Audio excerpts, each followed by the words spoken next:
Hello, everyone. K-Mac back here with the Blitzburg Coverage Podcast.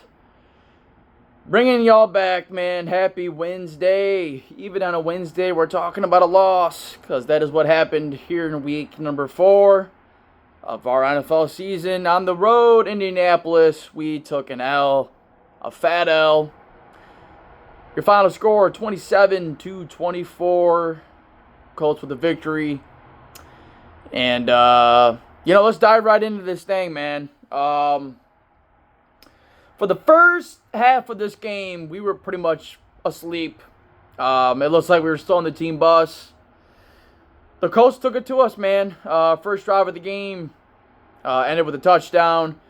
First play of the game was a big-time completion to Michael Pittman Jr., Anthony Richardson ran the ball for about 15-ish yards there near the goal line. They finished it in with some Jonathan Taylor. But on that play, Anthony Richardson suffered a hip injury, which would take him out of the game. And, that was my worst nightmare, man, being in that spot, to be honest with you. I would rather have played Richardson than Flacco, because Flacco is extremely familiar with our game. The dude knows our defense like the back of his hand. He's played us, long time Raven player, 2008 up until about 2018. So about 10 years, twice. Sometimes you're talking even 3 times a year when you include the playoff games we had with them. So the dude was super familiar with our game. The defense didn't really play too good on Sunday. Allowing a lot of third and longs, just couldn't get off the field. And the Colts could just do whatever they wanted, man. They were able to pick apart our zone defense, and neutralized TJ pretty well. A couple holding calls that should have been called, but at this point, I'm not really expecting anything from the refs. At this point in the season, we're 4 games in, and they've been against us every fucking week. The Falcons game, they were ridiculous. The Denver game, wishy-washy. And then last week, más o menos. But, even with this game included, I don't want to talk about the refs, man. Because that Minkah play, I don't know what the fuck you want him to do. I don't know what you want Minkah to do. He tried to slow down. He couldn't slow down. He tried to pull up, but he still hit him. It was a clean hit, and I just don't really know what you want him to do. What, just let him catch it? I don't know. That definitely impacted some things. But I'm not going to really blame the refs. I'm just going to say the Colts took it to us.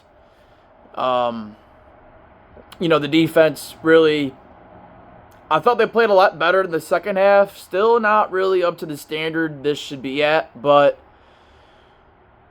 27 points is too much, man. Even to the Colts, Michael Pittman's good. They got some guys, but to allow 27 to them on the road, you just got to give credit to Shane Steichen, NFL, their coach, head coach.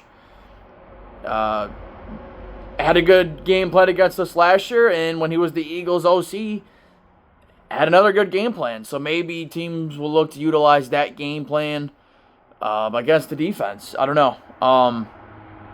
They definitely didn't play good.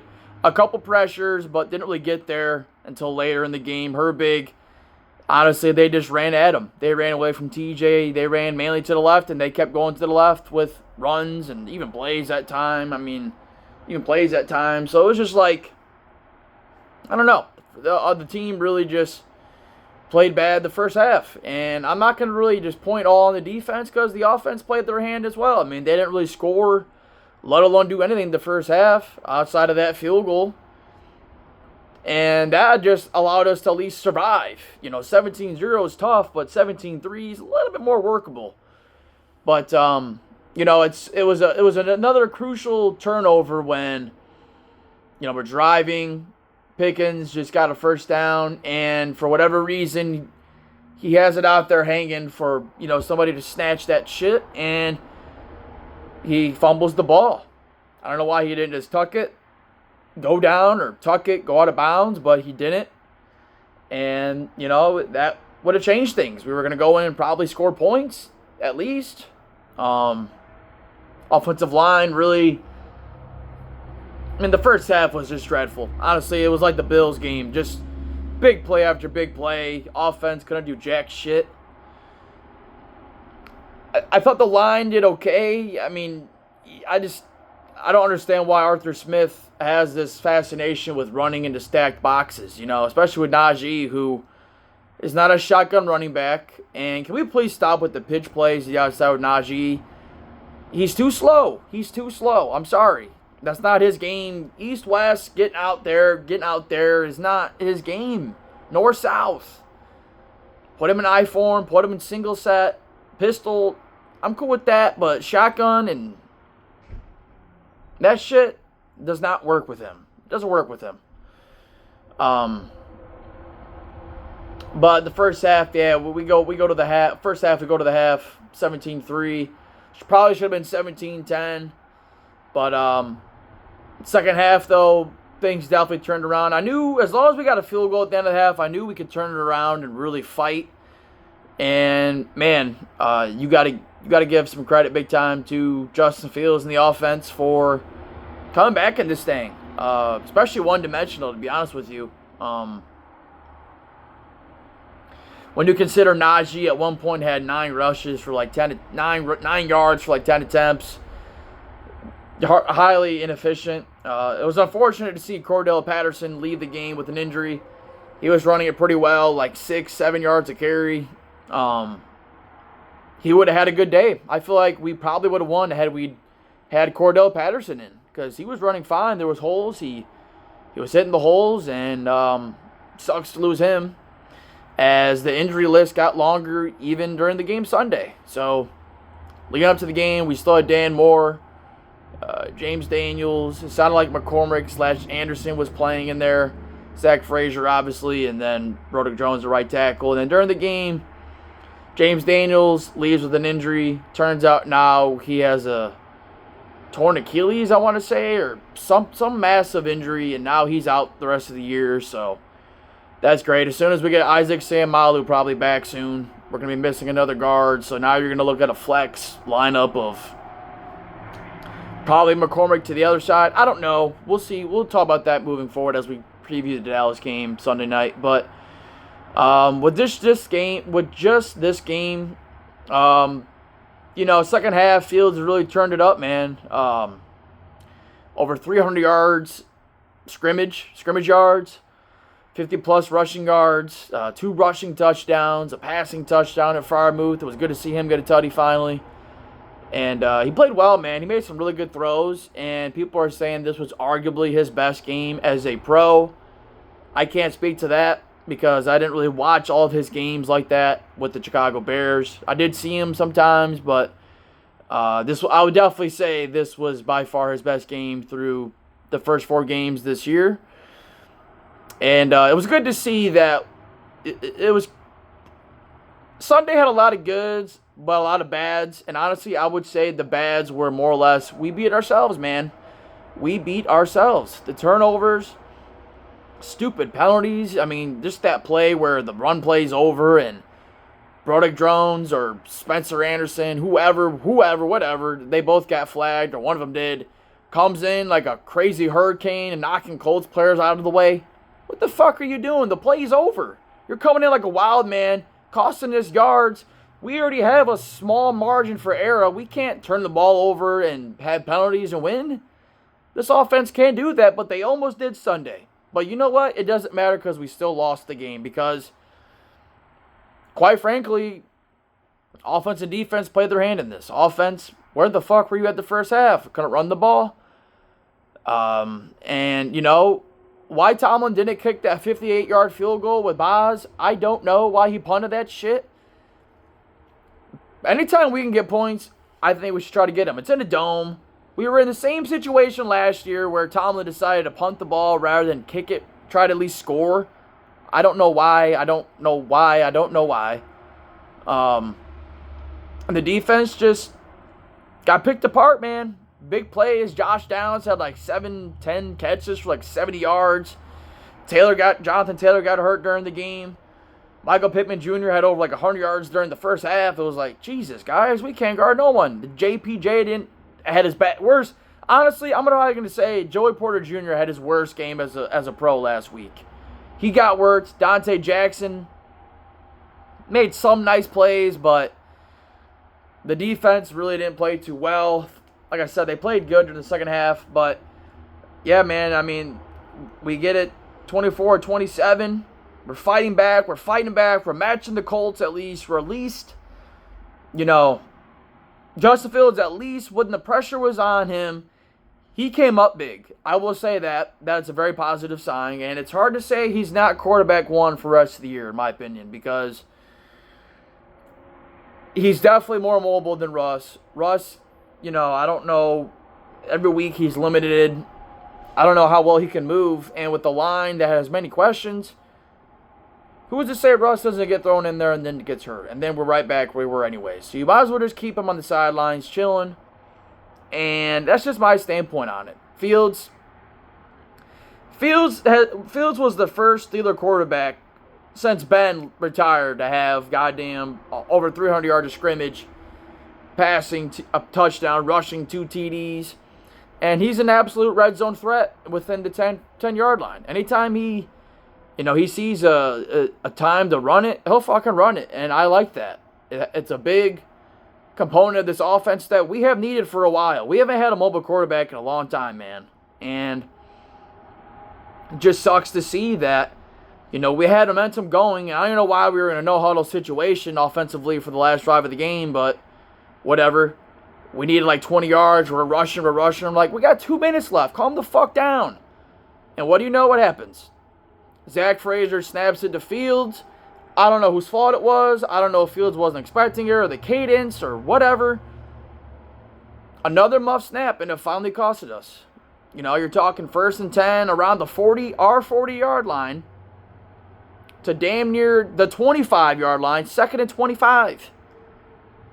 Can't happen, man. Not in a time like that. And after Fields throws it to Najee in the flats, Najee doesn't get out of bounds. The clock's still ticking. Tomlin doesn't call a timeout, which I don't know why he didn't. I would have called a timeout. It's 4th and 12. Why not actually try to get a good play in? Figure out something. And then, try to make a strike. Spike the ball with 20-ish, 30 seconds. Kick a field goal and let's go to OT. But he didn't. 4th and 11. Incomplete pass to the right. Justin Fields. Everything just looked rushed. Everything looked hasty. And we lose the game. 24-27. And moving forward, I think Darnell Washington and Freiermuth need to see the ball more in the passing game. Darnell Washington made a big-time play to the flats, to the right side. Just bullies over a defender, jumps over a guy. Why aren't we doing that more? Why aren't we using Najee and Darnell Washington in the flats more? Najee fucking just ran over a kid on that pass play he had. I mean, it's like, I have no problem with Najee and Darnell Washington getting 4 or 5 catches a game. 3 or 4 to the flats, one-on-one opportunities. Why not? One small little DB cornerback safety is not going to bring down Darnell Washington. That guy is a fucking tank. He's like fucking 6'7", 300 pounds almost. He's not going to go down easy, and he'd be an easy way to pick up some yards after catch. Use some Muth up the seams. And then now we can finally maybe get another receiver back. Hopefully Roman Wilson soon, but I don't think he's really up to speed. But, Jaylen Warren, I think, definitely impacted this game. If we have him and he's actually healthy, we probably win this game. For me, moving forward, man, Najee I like him, but he's just too fucking slow sometimes, man. He's just too slow. Sometimes I know they're running into 8-9 boxes. And I don't know why. It's 2 yards in a cloud of dust. And that's just what it is. I know everyone has a role in this team. Najee's a power back. If you get him to the second level, that's where he gets rolling. Once he gets the steam rolling, then he cooks. But getting past that line of scrimmage for him has just always been a problem. But it doesn't fall all on him. It doesn't fall all on Fields. Win as a team, lose as a team. But the turnovers, just killed us today. Sunday, my bad. That turnover, you're driving towards the red zone, and then you fumble it. Can't have that. That's points missing. And that muff snap again. First play of the game, Frazier steps on Fields, and we're already in second along. It's like we just beat ourselves with a lot of dumb things. But hopefully we get that cleaned up and put out our best performance for Sunday night. We'll talk about that game later this week. But, yeah, I think I covered everything, man. Pretty disappointing performance Sunday. Second half was awesome, though. It was good to see Fields, man. They really let him loose. He can run. He's mobile when he needs to be. I'll say that much, man. That motherfucker, he's getting better every week. And you can see the development coming. Once we get our guys back, man, we can be something. I know we can be something, but it's just going to be tough. It's going to be tough. We just got to stop beating ourselves. I don't expect the defense to play as shitty as they did Sunday. Let's get back to playing defense, man. TJ, some bullshit holding calls that should have been called, but they never are. But they neutralized him. And, just threw it out quick. And, no, Highsmith was big. I think her big. He's got to really work in his run defense, man. I mean, it's like, I like him as a pass rusher. He has some good rushes Sunday, but, if they're going, they're going to your side. I don't know. But, yeah, I mean, there's just, we really need another receiver, though, man. Van Jefferson had a catch. Scotty Miller didn't even see him. Kevin Austin, he had a big time first down, but nobody's getting open. Nobody's getting separation. So Fields is really having to throw some needle threaders. And, I'll take 6 touchdowns to 1 interception through 4 weeks. And a couple rushing TDs. 9 touchdowns. Right? 9 TDs, one turnover. We can live with that. We're 3-1. Things are still cool. We lost another lineman, but defensively, nobody else got hurt, so that's good. But that's that, man. So the Colts, got to give them credit. They talked a lot of shit leading up to the game, and they backed it up. And, they worked us. Straight, plain simple. Obviously, they saw something in our defensive schemes that they liked, and they took advantage of it. And now let's see if we can counter this week. Let's see if we can bounce the fuck back. Well, that's it for your boy. It's all good. We're still 3-1 in the AFC North. Ravens won big Sunday. They're 2-2. Bengals and my apologies. They're 2-2. The Browns lost to the Raiders, so they're 1-3. And the Bengals got their first win versus the Carolina Panthers. They're 1-3. But we'll dive into week number 5 preview probably Friday when the final injury report comes out. But I think that'll do it for me today. Hope you all enjoyed the podcast episode. If I would have done this Sunday after the game, I definitely would have been in a lot worse mood. But, it is what it is. It was very vintage-esque of like a bit like the Bills playoff game where we're just down already. You get off the bus and it's like we're already down 20-0. What the fuck happened? The team was taking a nap. But fuck the refs. Fuck the refs. They can't call a game for shit. And I don't expect that to change. But fuck, can TJ get a holding call? Jesus Christ, man. But I think that's about it for me. Hope you all enjoyed the episode. Share the podcast. Give the podcast some love. Give your boy a review. We're everywhere, man. Blitzburg Coverage Podcast. The #1 Pittsburgh Steelers podcast in the world. And, we'll be back, man. We'll be back. We ain't going nowhere. First L. I wasn't expecting to go undefeated. I'm not fucking panicking. Everyone's panicking. It's like, it's one game. We got fucking 16 games to play. We lost a game. The Colts got players too, man. You know, they got ballers, so, you know, give them credit, but that's that. And we move on, get ready for Dallas, and let's fucking go, man. We're here. We ain't going nowhere. So let's get it, man. Hope you have a great Wednesday or whatever day you want y'all listen to this. But we are out of here. You all have a great one. Peace.